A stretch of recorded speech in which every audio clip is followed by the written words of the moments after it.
요한일서 묵상일기 60번째 기쁨의 빛을 내세요.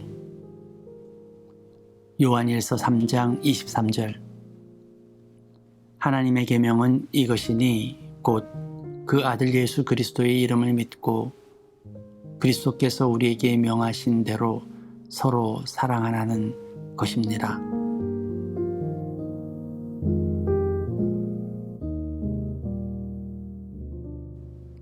좋은 아침입니다.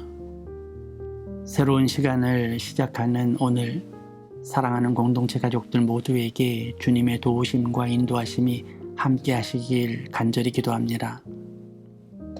이미 지난 묵상에서 오늘 본문, 정확히는 요한일서 3장의 마지막 부분인 23절에서 24절은 요한일서 3장을 요약 정리하는 구절이라고 말씀드린 바 있죠.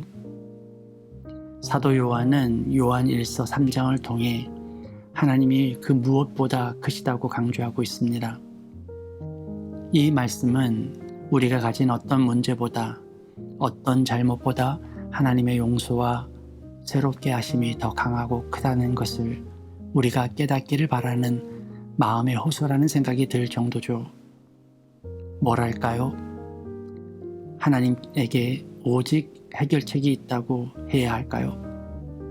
그러니 어떤 경우든 하나님께 나아오라 권면하고 있는 거죠. 그것이 하나님을 믿는 것이라고 말이죠. 그래서 하나님은 어떤 계명과 명령을 통해 끊임없이 우리로 하여금 하나님 앞에 서도록 강권하고 계신 겁니다. 다시 한번 저도 강조하며 권면합니다. 하나님의 용서가 내가 지은 죄보다 크고 강합니다. 하나님의 사랑이 우리의 잘못된 판단보다 넓고 깊어요. 하나님의 권세는 우리 어떤 문제보다 힘이 있습니다.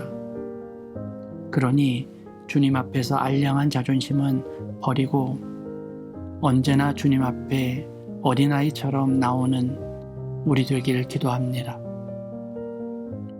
이제 오늘은 사도 요한이 콕 집어서 말한 하나님의 계명 두 번째를 묵상합니다. 그는 서로 사랑이 하나님의 계명이라고 적시하고 있죠. 물론 우리에게는 익숙한 말씀입니다. 이웃사랑, 서로 사랑은 당연한 그리스도인의 대명사가 되었죠. 예수님께서도 하나님을 사랑하고 이웃을 내 몸과 같이 사랑하는 것이 최고의 계명이라고 말씀하신 바 있습니다.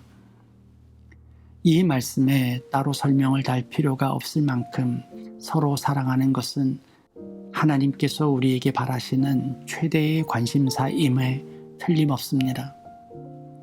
그러나 이미 수차례 이 부분을 함께 묵상했고 어제도 주일 공동체 예배에서 언급했던 부분을 다시금 되새겨보는 것이 필요할 듯합니다.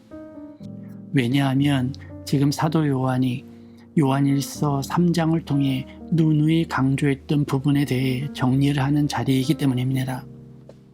그러니 우리가 묵상했던 내용도 다시 한번 정리할 필요가 있기 때문이죠. 많은 사람들이 하나님께서 우리에게 주신 계명은 우리가 하나님을 위해 수행해야 하는 명령으로 받아들이는 측면이 강합니다. 우리의 믿음도 찬양도 신앙도 우리의 삶까지 우리는 하나님을 위해 살아야 한다는 당위성을 가지고 지내왔기 때문입니다. 우리가 주님을 위해 죽기를 각오하고 사랑하는 것이 참된 신앙이라는 개념을 지금껏 고수해 왔기 때문이죠. 이 개념은 옳습니다. 우리와 하나님은 따로 떼어 생각할 수 없는 사랑으로 엮인 관계이기 때문이죠. 그러나 이런 개념은 시간이 지나면서 우리에게 나쁜 관습으로 변해버렸습니다. 이는 마치 나의 안위를 위해서 바다에 제물을 바치는 미신과 같은 제사처럼 하나님을 위해서 우리 인간은 그저 소모품 취급을 하는 종교적 권위주의자들을 등장시키기도 했죠. 저는 단언컨대 하나님의 계명은 하나님을 위해 우리를 조정하려는 하나님의 강압적인 규율이 아님을 확신합니다. 마치 주인이 노예를 부릴 때 사용하는 규율처럼 말이죠. 주님이 우리에게 계명을 주신 이유는 그것이 하나님을 위한 것이 아닌 우리가 하나님의 축복을 받는 비결이기 때문에 주셨음을 믿습니다. 그의 명령은 주인을 위해서 노예에게 행하는 강압적 폭력이 아니라 그야말로 하나님의 자녀로서 특권을 얻는 방법이기 때문에 주신 것이라고 말입니다. 우리가 품은 믿음도 우리가 주님의 이름을 부르는 찬양도 모두 주님을 위한 소모품이 아닌 우리가 주님을 가까이 하고 그분의 은혜를 누리는 방법으로서 우리에게 제시된 것임을 저는 믿어요. 곧 우리가 잘 되는 것이 주님이 잘 되는 것이고 우리에게 주님의 은혜가 흐르는 것이 주님을 위한 것이기 때문이죠. 거기에 서로 사랑이 있습니다.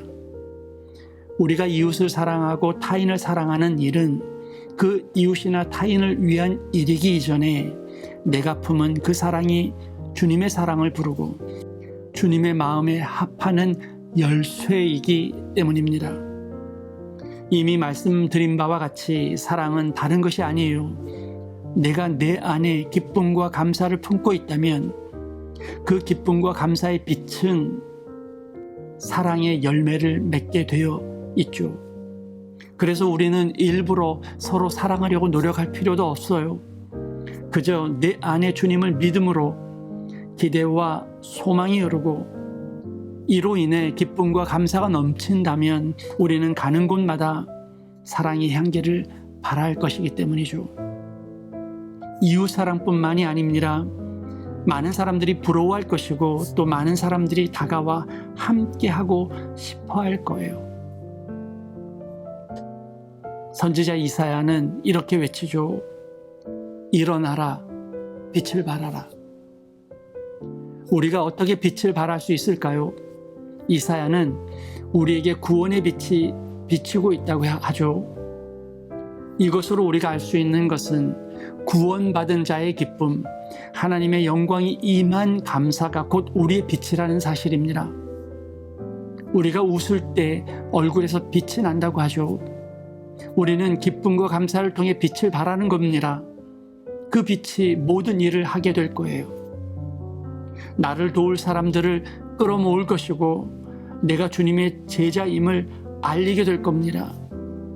같은 생각을 하는 이들이 함께 할 것이고 보이지 않던 7,000명이 보일 겁니다. 그러니 기쁨의 빛을 내세요. 감사의 향기를 피우세요. 그것이 계명입니다.